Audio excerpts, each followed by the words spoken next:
My name is Nora Bennett. I'm 30, and a few weeks ago, I heard my father say I was too embarrassing to be seen with my brother's new in-laws. I was in the hallway, gripping a mug of coffee, when his words cut through from the living room. Your brothers-in-laws are elite. You'll humiliate us. Do you understand, Nora? Don't ruin this. He said it like I was a problem to be managed, not his daughter. Ethan had just gotten engaged to a millionaire, the kind of woman who belongs in glossy hotel magazines, and suddenly my messy date-nerd life in Austin was a threat to their perfect image. They didn't care that I spent nights rebuilding hotel revenue models and fixing broken booking systems. To them, I was just the awkward girl who asks too many questions at dinner and never knows which fork to use. While they packed designer suitcases for a New Year's Eve engagement party at a luxury resort, I was told to stay home, keep things simple. They didn't want me at the party. They didn't want me near the so-called elite. And they definitely didn't want anyone to know I was part of the family. What they didn't know was that those same elite in-laws had been working with me for months under a different name, trusting me, my numbers, to save their business. And on the night they tried to hide me, those same in-laws ended up staring at a framed photo, recognizing my face, and shouting my name in front of everyone. Ever been treated like the family embarrassment, only to realize you're the one holding all the cards? Stay with me, because the way this party flipped from humiliation to payback is one story you'll want to hear all the way through. I didn't grow up thinking I was embarrassing. I just thought I was different. While other kids ran around at family barbecues, I sat at the plastic table counting how many hot dogs people took, wondering why Uncle Mike always left early. I asked questions adults didn't like. Why invest in that company if their debt is so high? Why say we're fine financially if mom works 2 jobs? People laughed at first, then stopped including me in conversations. My parents, Thomas and Karen Bennett, would pull me aside. Nora, can you just be normal for once? Smile. Talk about school. Don't interrogate people. Meanwhile, Ethan was everything they wanted: charming, smooth, the perfect socialite. He knew when to laugh, what to compliment, when to ask about golf. At his high school graduation dinner, I remember standing too close to a waiter, asking about tips and wages, and bumping into a tray of marinara. Red sauce splattered all over a guest's white dress. The whole table went silent. My mother's face turned the exact color of that sauce. My father, Thomas, grabbed my arm so hard it hurt and hissed, "This is exactly what I mean. You don't belong in these settings." After that, I stopped trying to fit in at their kind of parties. I buried myself in numbers instead. In high school, I taught myself spreadsheets for fun. In college, while others posted frat party selfies, I ran a B test on website layouts for a tiny bed and breakfast that couldn't afford a real agency. I studied business analytics and computer science, learning how to take messy, chaotic data and turn it into clean answers. Soon, hotels and guest houses started coming to me with the same problem: too many empty rooms, not enough guests. I'd sit in my tiny dorm room at 3 a.m., staring at charts, tweaking prices and ad strategies until the graphs finally ticked upward. Back home in suburban Austin, though, none of it mattered. When I mentioned landing my first client, my mother smiled politely. "So, you're still doing that online thing?" My father waved it off. "It's just temporary. She'll get a real job eventually." Ethan, meanwhile, went straight into law, joined a corporate firm, and instantly became the golden boy again. My parents introduced him everywhere as our pride and joy, our future partner in a big Dallas firm. When I showed up to family dinners in jeans, after a 12-hour day consulting for 3 small hotels at once, my mother whispered, "Could you at least pretend you're not working from your bedroom?" Somewhere along the way, something in me snapped. If they were never going to see my value at the table, I would build it quietly outside the table. I registered my own consulting business, Bennett Analytics, and started saying no when my parents tried to drag me to parties where I'd inevitably be the punchline. I chose data over dinner tables, dashboards over polite small talk, and while they polished Ethan's image, I was quietly learning a truth they could never see. In the right hands, numbers don't just tell stories, they change the fate of entire companies. The real question was, what happens the day my numbers collide with their obsession over status?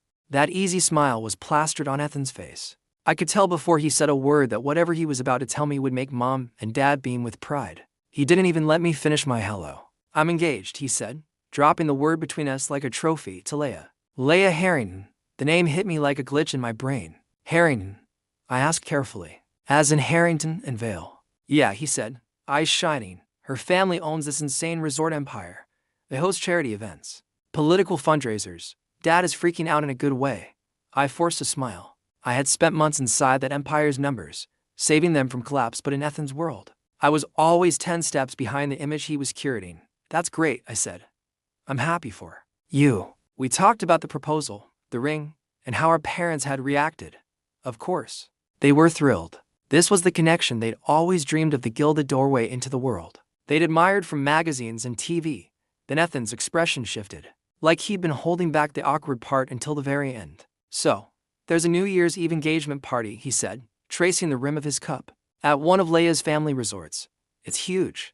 Her parents are inviting donors, business partners, even a couple of politicians. It's a big deal. I nodded, waiting for him to ask if I needed help booking flights or picking a dress. Instead, he cleared his throat. Look, Nora, he said, and my stomach sank. I think it's better if you sit this one out. I blinked at him. Sit it out? It's your engagement party. It's a very particular crowd, he said slowly. Leia's parents, they're friends. They're used to a certain environment. You mean the kind you make uncomfortable?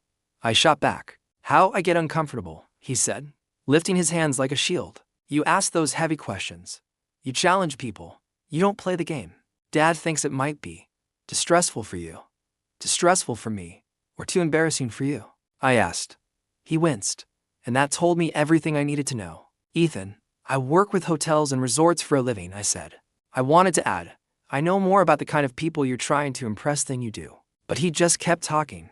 We only get one shot at a first impression with Leia's family. They're elite, Nora. They're used to certain manners, certain optics. Mom and Dad are already nervous. They think it's safer if you don't come. Safer, as if I were some unpredictable storm waiting to ruin his perfect night.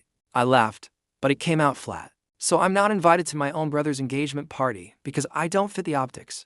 He couldn't meet my eyes. It's not like that, he muttered. We'll have a smaller family dinner later. Just us. You know I love you, right? You know this is just strategy. When I got home, my parents were in the living room, voices low and urgent. I stopped in the hallway unseen. Your brothers-in-laws are elite, Dad said. We can't risk Nora rambling about money or calling out someone's business model. She'll humiliate us. Karen sighed. She doesn't mean to, Tom. But this could be Ethan's doorway into something better. We can't let her ruin it. The words landed harder than any slap. Upstairs, my laptop was still open on a dashboard from Harrington and veiled the same logo that would be embossed on the invitations to Ethan's New Year's Eve party. They were terrified I would embarrass them in front of the very people whose fortunes I'd helped rebuild. I closed my eyes and took a slow breath. Fine, I thought. If they want to hide me, let them. They have no idea how small their version of this story really is. They think this party is about optics. They don't realize that somewhere in the middle of all that champagne and glitter, my name is already hanging on their in-laws' walls waiting to blow their perfect little plan apart. New Year's Eve came faster than I wanted it to.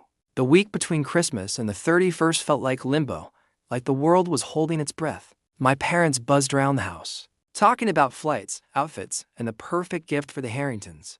Ethan sent me a photo of the invitation once.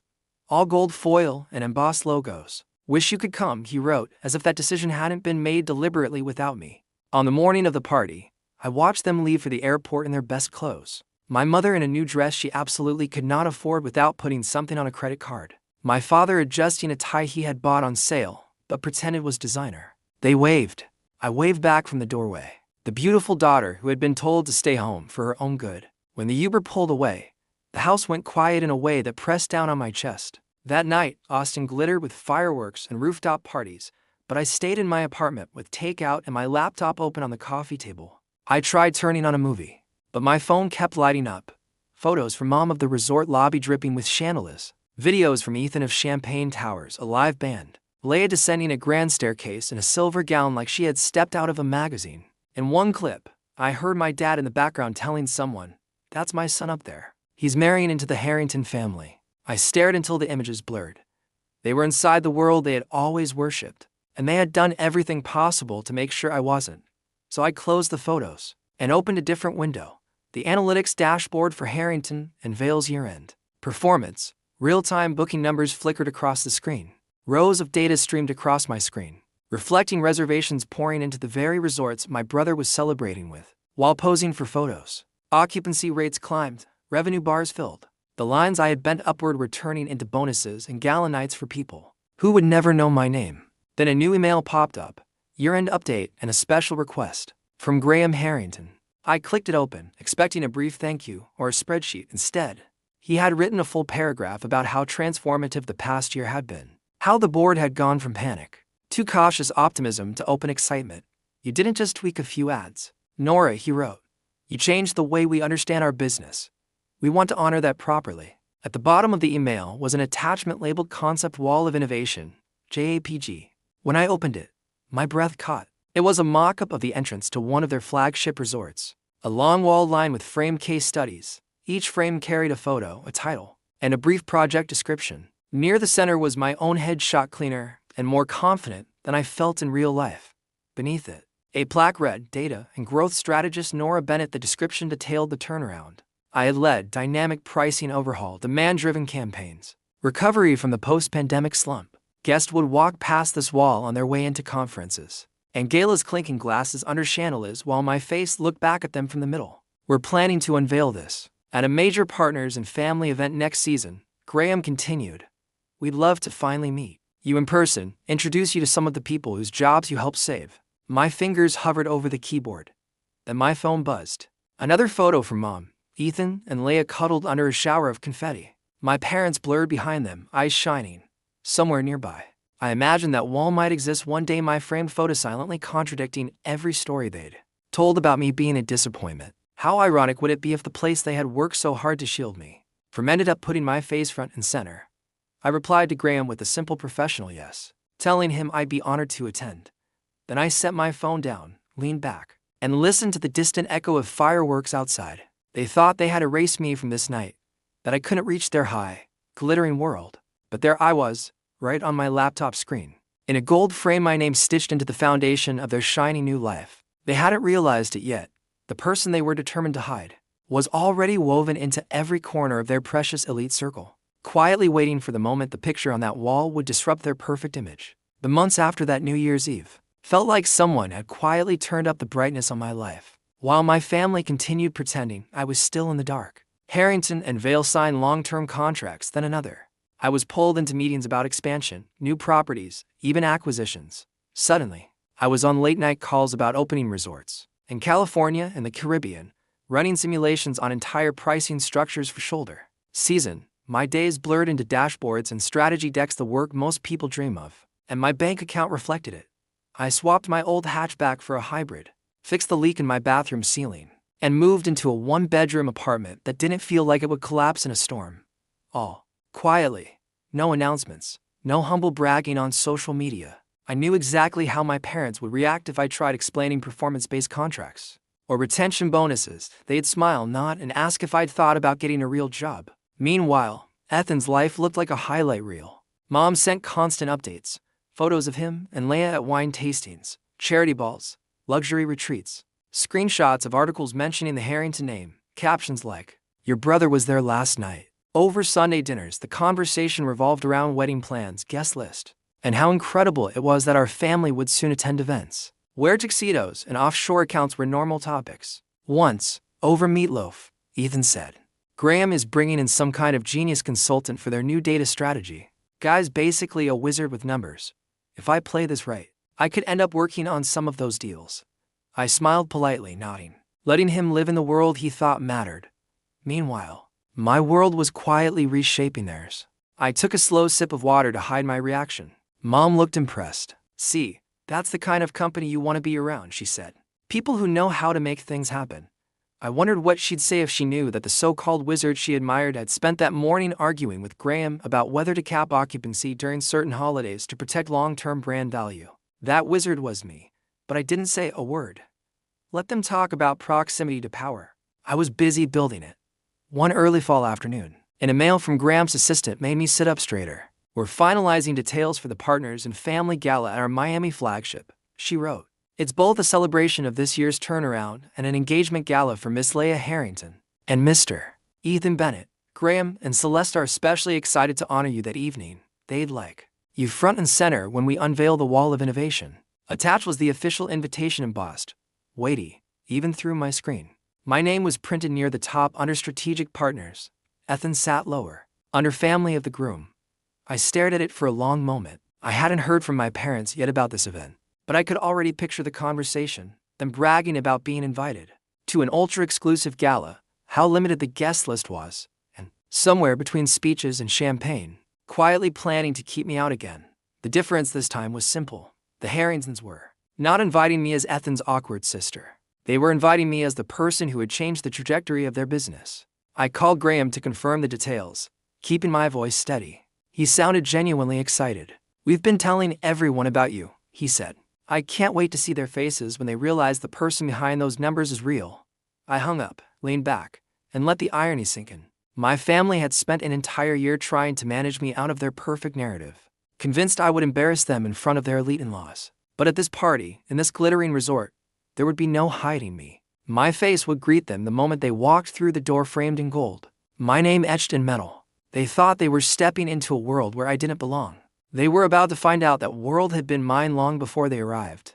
The Harrington flagship in Miami was exactly the kind of place my parents had always fantasized about: marble floors, towering palms and oversized planners, floral arrangements that probably cost more than my first car. The night of the gala, the air was warm and humming with money. Staff in crisp uniforms moved like choreography, guiding guests toward the grand ballroom. I arrived early, as requested, not as Ethan's sister, but as one of the strategic partners. A coordinator handed me a badge with my name printed in clean black letters: Nora Bennett, Data and Growth Strategist. Seeing it twisted something in my chest. For once, my identity wasn't reduced to she does something online. Inside the foyer, the wall of innovation stretched along one side exactly like the mock-up. Gold frames, soft lighting, each case study telling a piece of the company's survival story. My frame sat near the center. My photo, my name, my work. Graham and Celeste appeared beside me, all smiles and genuine warmth. They introduced me to board members, department heads, people whose livelihoods depended on decisions I had helped shape. For the first hour, I forgot about my family entirely. I talked numbers and future plans, laughed at a CFO's joke about forecasting. I was in my element. Then I heard my mother's voice, high and nervous, floating in from the lobby. "Oh, this place is wow. Ethan, look at that chandelier." I turned just enough to see them enter. My dad in a suit that suddenly looked cheaper under the chandeliers, my mom clutching a small bag like it might run away, Ethan and Leia striding ahead as if they owned the room. My instinct was to shrink back, to move behind someone taller, but the staff already knew who I was. One stepped forward, smiling. "Ms. Bennett, can we get you near the wall? Mr. Harrington wants you close for the announcement."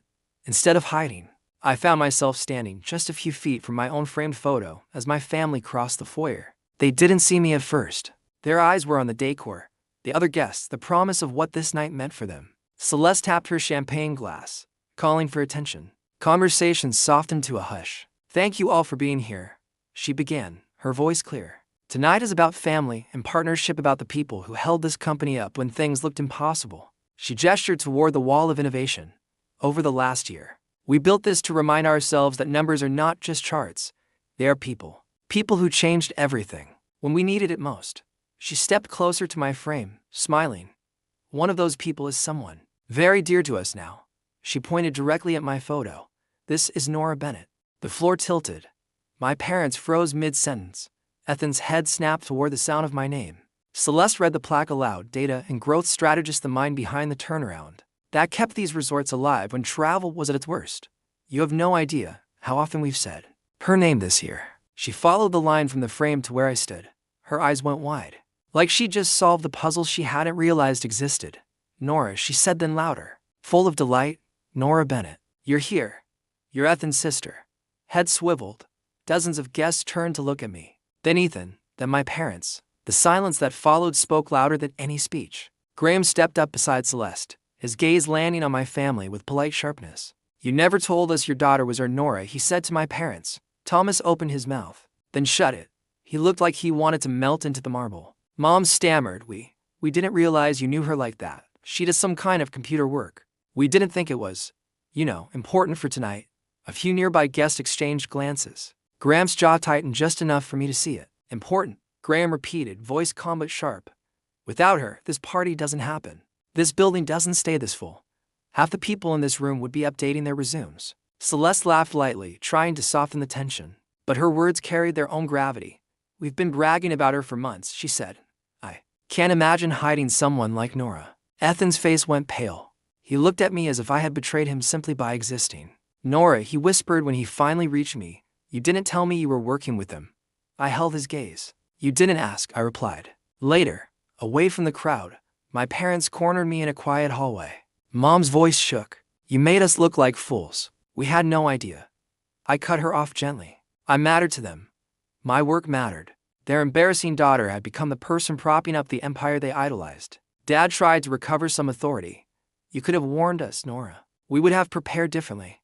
I almost laughed. Prepared how? By pretending I belonged only if I shrank. By giving them a chance to rehearse pride they didn't feel. Ethan stepped forward, eyes glassy. Look, maybe we handled things wrong. But you know how Mom and Dad are. We just wanted everything to go smoothly. You do, right? Want to be part of this family. That was the moment something inside me settled. I realized I'd spent years twisting myself into knots, chasing a version of belonging that always came with conditions. Don't say too much. Don't ask the hard questions. Don't outshine the person they decided was the star. I took a breath. I will always be your sister, I told Ethan, and I will always be their daughter. But I'm done begging to sit at a table where the price of admission is pretending I'm less than I am.